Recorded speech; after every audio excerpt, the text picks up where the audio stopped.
On fait connaître le projet Z qui intervient ici en territoire lavallois pour contrer notamment l'exploitation sexuelle chez nos jeunes. Elle est donc coordonnatrice du programme de prévention jeunesse en exploitation sexuelle de Laval. C'est Kayla Bertonnet qui est avec nous. Bonjour. Enchantée. Enchantée, effectivement. Puis qu'est-ce que c'est tout d'abord le projet Z? Oui, donc le projet Z, c'est un nouveau projet depuis juin l'année dernière, donc juin 2021, qu'on a mis sur pied à Laval pour les jeunes de 12 à 24 ans, autant filles, gars, peu importe le genre, victimes ou à risque d'exploitation sexuelle. Donc, autant pour faire la prévention aussi. Exactement. Là. On essaie d'intervenir avant que ces actes malheureux arrivent. Ouais. Et pourquoi la tranche d'âge 12-24? Parce qu'il peut y en avoir en plus bas âge également, là. Oui, les statistiques démontrent qu'à plus de la moitié des femmes entrent dans l'exploitation sexuelle à 14 ans. Donc, c'est très jeune. Donc, on veut les prendre avant l'âge de 14 ans. Là. OK. Et puis, l'exploitation sexuelle peut avoir plusieurs formes. Donc, peut-être nous expliquer quelle forme ça peut prendre, l'exploitation sexuelle, pour être bien capable d'identifier si on pense que notre jeune, ou nous-mêmes, en tant que jeunes à l'écoute présentement, on peut être victime d'exploitation sexuelle. Donc, on pense souvent de la prostitution. Nous, on a décidé de changer les termes. On parle vraiment d'exploitation sexuelle et non de prostitution juvénile. Mais c'est la grosse activité qu'on peut dire, c'est la prostitution. Mais il y a aussi des envois de photos intimes, des posts de type sexuel, des sextos qu'on rentre là-dedans, toutes les violences sexuelles. Donc, le leurre peut mener aussi à ça. C'est une forme de... Oui, effectivement. Quand on parle de massage érotique, de danse, donc tout ça rentre là-dedans. C'est en échange d'argent, mais aussi de plus en plus en échange de drogue, en échange d'hébergement, en échange de nourriture. Donc, il y a plusieurs formes d'exploitation sexuelle et c'est pas toujours en échange d'argent. C'est important de le mentionner. Puis, ces formes de violence-là sont utilisées par la suite par l'exploiteur, finalement, c'est pour maintenir son emprise sur la victime. Oui. Il y a plusieurs types de relations avec les exploiteurs, là, mais il y en a qui sont en couple, donc ça peut ressembler à de la violence conjugale, mais il y en a aussi qui agissent comme boss ou comme gérant, donc qui gèrent toutes les affaires, mais qui obligent par la violence, par la menace, de faire des activités sexuelles, peu importe si la jeune veut, puis de ramener de l'argent ou de ramener de la drogue ou peu importe. Oui, c'est... et des fois, c'est évidemment... parce qu'avec les médias sociaux, ça va rapidement. Ça peut dérailler rapidement. Donc, contre notre gré, si on est un jeune à l'écoute actuellement, les parents, évidemment, qui sont là, pas nécessairement toujours le temps ou n'ont pas toujours conscience de ce que leurs enfants font à n'importe quelle heure du jour et tout ça. Donc, quels sont les signes à surveiller, peut-être, pour être alerte si on voit notre jeune, par exemple, qui a des réactions ou des types de comportements qui changent? Bien, le recrutement, il faut savoir qu'il se fait de plus en plus sur les médias sociaux. Avant, c'était dans les métros, dans les espaces publics, McDo et tout. Mais là, c'est vraiment plus sur Instagram, Snapchat. Puis, plus on met d'informations dans notre biographie, plus ça donne du jus aux exploiteurs pour venir jouer sur nos petites faiblesses ou d'entrer en contact avec nos expériences et tout. Donc, si vous voyez votre jeune avec beaucoup d'argent, des nouveaux cadeaux, un nouveau langage de type de rue, qu'on peut dire, des tatous de noms, de gangs, ça peut aller à des amis beaucoup plus âgés, donc ils changent de clique, puis là, ils trouvent vraiment plus cool des gens de 25-30 ans quand il y en a 14. Donc, c'est tous des petits signes à surveiller.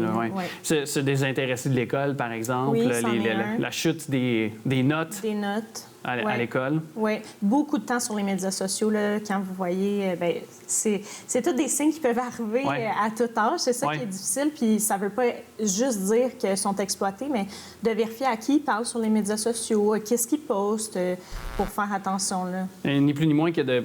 Je sais que c'est un peu brimer la liberté de nos jeunes, mais d'effectuer un certain contrôle sur les médias sociaux rendus à une certaine heure, ça demeure... de ne pas les laisser. Moi, en tout cas, autour de moi, je prends un exemple parce que c'est le cas de mon frère et de ma belle-sœur, finalement, qui sont parents là, de mes deux neveux, puis ils sont au début de l'adolescence, justement. Et dans leur chambre, ils n'ont pas le droit d'avoir leur tablette ou d'avoir leur téléphone intelligent. C'est seulement que dans les aires communes, je vais le dire comme ça, c'est-à-dire salon, salle à manger, qui peuvent être pour être surveillés quand même, avoir une certaine surveillance sans trop les contrôler, mais juste avoir un regard parfois qui peut, pour le parent, là, être, s'allonger un peu les yeux juste pour voir qu'est-ce qu'il fait en temps réel, notre jeune. Là. Puis de s'intéresser à qui il parle, aussi. de quoi il parle, comment ils l'ont rencontré. Il y a des gens qui se rencontrent sur des jeux en ligne aussi. Ils savent même pas c'est qui derrière l'écran, dans quel pays, il y a quel âge. Donc, juste de s'intéresser, c'est qui cette personne-là? Tu penses souvent d'un tel ou... Oui. Et vous, Projet Z, vous intervenez comment auprès du jeune, de la jeune fille, par exemple, ou du jeune homme qui serait ou est victime d'exploitation sexuelle, malheureusement? On essaie vraiment de les mettre au centre du processus. Donc, moi, je suis coordonnatrice, je n'interviens pas auprès d'eux, mais ensuite, je les paire avec un travailleur de rue de l'organisme Travail de rue Île-de-Laval. Puis par la suite, cet intervenant-là les suit autant longtemps qu'ils veulent, les aide à aller cogner à des portes, à aller chercher d'autres services, à voir d'autres activités. Donc, l'intervention se fait vraiment où le jeune veut et à la fréquence que le jeune veut. C'est vraiment volontaire. Puis, on part du jeune, de ses besoins. On essaie de l'aider à combler ses besoins autrement que par l'exploitation sexuelle. Ouais. Parce que souvent, il y a un besoin qui se cache derrière ça, un besoin d'attention, un besoin d'amour, puis ça peut être comblé différemment. Donc, voilà, le travailleur de rue est vraiment au centre avec le jeune, puis ils vont cogner à d'autres portes, à d'autres organismes lavallois. Ça va faire bientôt 1 an que le Projet Z, vous l'avez dit, donc c'était lors de l'année 2021, au début de l'été 2021. Commencé depuis 1 an, depuis que le Projet Z existe, est-ce que vous avez vu des résultats probants, une diminution depuis vos interventions, le début de vos interventions, finalement? Ouais. C'est difficile à dire. De plus en plus, on reçoit des références. De plus en plus, on va dans les écoles, au centre jeunesse, puis on se fait connaître. Les jeunes avec qui on intervient, il y a un bon lien de confiance. Puis peu importe s'ils restent dans le monde de l'exploitation sexuelle, ils viennent à leur rencontre. Il y a des petites graines qui sont semées à chaque rencontre. Donc, je pense qu'à long terme, on va avoir des effets à l'aval. Mais c'est vraiment un long processus, le processus de sortie. Ça peut prendre jusqu'à 8 fois par victime. Ah oui? Fait qu'il faut être patient. Oui, certainement. Mais c'est ce genre aussi de rencontres-là, comme on a actuellement, qui peut peut-être mener à la prévention, à la diminution.